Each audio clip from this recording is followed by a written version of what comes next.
We have one quick cost that isn't going to be graphed at any point, but does have a chance of showing up as a multiple choice question. And that's the idea of a sunk cost. A sunk cost kind of goes against our psychology of how we typically make decisions.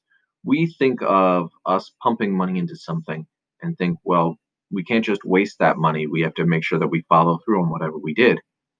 Uh, Even though whatever we are going to put into it extra is actually, we're never going to make that back.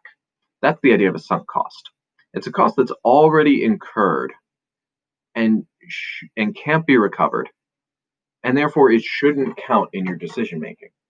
So if you already paid $100 for something and you realize that production wise, it's going to cost you another 300 to finish up. So it's going to cost you 300 more dollars to finish up whatever you're making, but you can only sell it for $200.